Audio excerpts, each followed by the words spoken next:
Welcome back to day 9 of the Silence Challenge, reading from the book Silence in the Age of Noise by Erling Kagge. Today we're up to chapter 8 and it continues from yesterday's chapter with the information about, is it Blaise Pascal? Talking about humanity's problems stemming from man's inability to sit quietly in a room alone. This chapter carries on from that. Sit comfortably, take a deep breath, close your eyes. Research is currently underway on the validity of Pascal's assertion. In a joint study from the universities of Virginia and Harvard, scientists left individuals alone in a room for 6 to 15 minutes without music, reading material, or the chance to write, or their smartphones. They were left solely to their own thoughts. The participants ranged from 18 to 77 years old and were drawn from a variety of social backgrounds. Yet the results were the same regardless. Most felt discomfort. They reported that it was very difficult for them to concentrate during the minutes they spent alone, even though they were never interrupted. A third of the participants who took the test at home have since admitted that they weren't even able to complete the assignment without breaking its rules, cutting short the minutes of sitting quietly. It's kind of funny imagining those lab rats sitting alone cheating. One group was permitted to read or listen to music, but was denied contact with other people. These participants reported higher satisfaction. Many of them also thought it was helpful to look out of a window.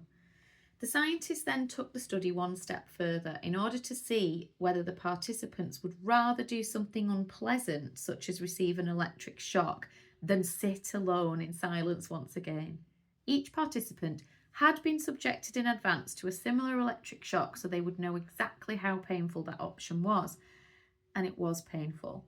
Nevertheless, nearly half of the subjects eventually pushed on the button to administer an electrical shock in order to reduce their silent time.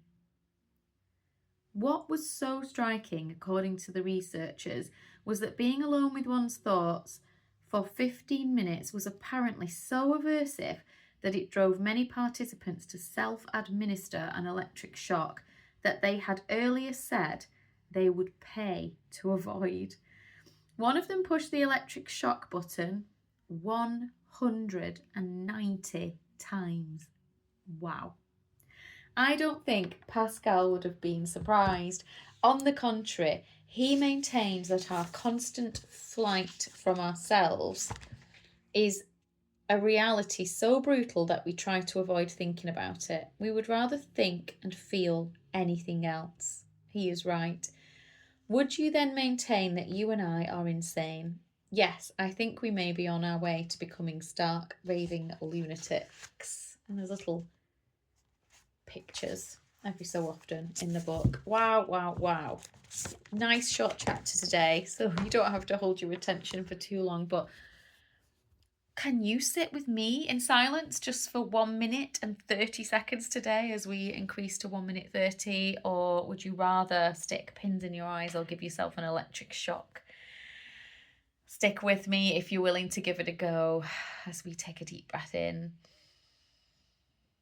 sigh it out, and begin.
That's it.